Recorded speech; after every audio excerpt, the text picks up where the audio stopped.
প্ৰথমেতো মিডিয়াক ধন্যবাদ জনাইছোঁ আৰু যিমান পাৰোঁ আমি 100% দিম, চেষ্টা কৰিম। আৰু টিম চাব জুনিয়ৰ যদিও সৰু, বহুত নতুনো আছে, আমি যিমান পাৰোঁ অসমৰ পৰা বাচিব চেষ্টা কৰিছোঁ যাতে প্ৰতিভা লুকাই নাথাকক, তেওঁলোকক দেখি পেলাই আকৌ কালি দুজন আমি আনিব পাৰোঁ। আৰু সেইটো ক্ষেত্ৰত আমাৰ অসমৰ ছেক্ৰেটাৰী তপতা জাঙৰীয়াই বহুত সহায় কৰি আহিছে। তেওঁৰ আধা জীৱনটো হকীৰ নামতে আমাক দিলে আৰু সেইটোৱে আমাৰ প্ৰয়াস থাকিব সদায় যে আমি যেনেকৈ বেলেগ গেমক আগবঢ়াই লৈ গৈ আছোঁ আৰু আমি হকীটোকে এনেকৈ যাতে আগবঢ়াই লৈ গৈ থাকিব পাৰোঁ। আৰু হকীটো আমাৰ নেশ্যনেল গেম হৈ গ'ল, অলিম্পিক পালে আৰু বহুত ভাল প্ৰতিভা আছে আমাৰ ওলাই গৈছে হকীৰ পৰা। আৰু মই আশা কৰিম আগন্তুক দিনতো আমি এনেকুৱা বহুতখিনি খেলুৱৈ আমি পাম। আৰু আপোনালোকৰ যোগেদি সেইটোৱে আপোনালোকে যিমান পাৰে প্ৰচাৰ কৰিব, বেলেগ খেলক যেনেকৈ বাধ্যকৰণ দিছে আপোনালোকে যেন আমাৰ হকীকো দিয়ে। আৰু মানুহে হকীটো কি বহুতেই বুজি নাপায়, এইবিলাক চালে হয়তো বহুত মানুহে বুজি পাব হকী এটা খেল হয়। হকীৰ পৰাও যে আমাৰ নিজৰ এটা পথ উলিয়াব পাৰোঁ, পঢ়াৰ লগতে আমি নিজৰ খেল কৰি যাব পাৰোঁ। আৰু ছেকেণ্ড কথা হ'ল আজি কোকৰাঝাৰত এইটো হ'ল চাই চেণ্টাৰত আৰু বহুতখিনি ভাল পালোঁ। প্ৰথমবাৰ আহিছোঁ মই কোকৰাঝাৰত আৰু স্পনচাৰ চেণ্ট্ৰেল বেংককো বহুত ধন্যবাদ, তেওঁলোকে এইখিনি সুবিধা কৰি দিলে আমাক।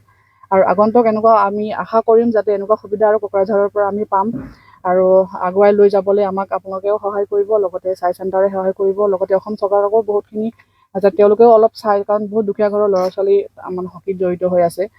তেওঁলোককো যদি অলপ সুবিধা কৰি দিয়ে, খেলি অহাৰ পিছতো কিবা এটা পথ তেওঁলোকে যদি পায়, তেতিয়াহ'লে নতুন জেনেৰেশ্যনে আৰু সুবিধা পাব ন, মনত এটা মটিভেট হ'ব যে হয় খেলিয়ে নহয়, খেল খেলাৰ পিছত আমি এটা ভাল চাকৰি পাব সক্ষম হৈছোঁ। আৰু সেইটোৱে গৈ আছোঁ, আশীৰ্বাদ বিচাৰিছোঁ, সকলোৱে আশীৰ্বাদ কৰিব যাতে আমি 100% দিব পাৰোঁ আৰু ভালে আহি আকৌ অসম আহিব পাৰোঁ। ধন্যবাদ। কেতিয়াৰ পৰা কেতিয়ালৈ কিমানগৰাকী খেলুৱৈ যাব, যিহেতু 4টা টিম আছে? হয়, আমাৰ এতিয়া 13 জুলাইৰ পৰা 14 জুলাইলৈকে হ'ব আৰু আমি 18 জুলাইত টিম এটা লৈ যাম অসমৰ পৰা। আমি 20 জন যাম সৰ্বমুঠ, কোচ মেনেজাৰৰ লগতে। আৰু বাকী গোটেই বাকীখিনিতো গোটেইখিনি আহিবই তাৰ পৰা। আৰু আমাৰ 3খন মেটচ আমি খেলিম। প্ৰথম মেটচ আমাৰ গুৱাহাটীৰ লগত আছে, ছেকেণ্ড মেটচ আমাৰ জম্মু কাশ্মীৰৰ লগত আছে আৰু থাৰ্ড মেটচ আছে তেলেংগানাৰ লগত। আৰু আমি 3খনৰ লগতে যিমান পাৰোঁ চেষ্টা কৰিম আৰু বহুত আশা কৰিছোঁ এইবাৰ, কাৰণ ৰিজাল্ট ভাল দেখিছোঁ আৰু ভাল ৰিজাল্ট লৈ পেলাই অসম ঘূৰি আহিম। ৰাঁচী ঝাৰখণ্ডত হ'ব। অসমৰ কোন জিলাৰ পৰা আছে ইয়াতে? অসমৰ কোন জিলাৰ পৰা আছে বুলি ক'লে প্ৰথম ওদালগুৰি ডিষ্ট্ৰিক্ট আছে, কোকৰাঝাৰৰ পৰাও আছে, বিজনী আছে, বঙাইগাঁও আছে, তাৰপিছত ধেমাজি আছে আৰু ডিব্ৰুগড় ডিষ্ট্ৰিক্ট আছে, নাহৰকটীয়া আৰু এইখিনি আছে এতিয়া ন ইয়াতে আমাৰ। चैंपियनशिप है जो कि इस बार रांची में आयोजित हो रहा है, जिसमें आसाम की टीम प्रतिभाग करने जा रही है।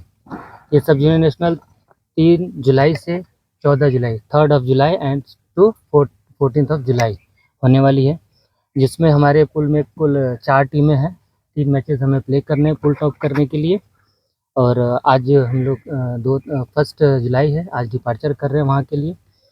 इसमें STC कोकराझार में कैंप का आयोजन किया गया और इस कैंप को जिसमें फूडिंग कैंप का जो पार्ट था एक, जिसको सेंट्रल बैंक ने स्पॉन्सरशिप किया है।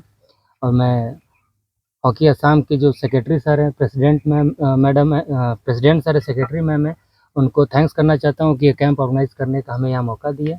और इन फ्यूचर हम चाहेंगे कि दोबारा भी हमें कैंप करने का मौका दें और जो भी बेस्ट कोचिंग है या बेस्ट पार्ट जो भी है, coaching and equipment, accommodation, fooding, everything we will give them. और साथ के साथ हम ये भी एश्योर करते हैं कि अच्छी कोचिंग के साथ साथ अच्छा परफॉर्मेंस का भी हम एश्योर करना चाहेंगे। बच्चे हमारे अच्छे ट्रेंड हैं और टाइम थोड़ा कम मिल पाया, इसलिए फिर भी हमने जो बेस्ट हो सकता था हम लोगों ने प्रैक्टिस किया, बच्चों ने परफॉर्म किया। अभी प्रैक्टिस मैचेस को देख के ऐसा लगता है कि बच्चे कुछ अच्छा अचीव करेंगे। हमारे साथ हमारी टीम मैनेजर मैम भी जुड़ी हुई हैं और हमारे जो बच्चे आसाम रीजन से पूरा बिलोंग कर रहे हैं, डिफरेंट डिस्ट्रिक्ट से आए हुए हैं। हमारे साई सेंटर के बच्चे टीम के साथ जुड़े हुए हैं, वो वहाँ परफॉर्म करने वाले हैं। And this thing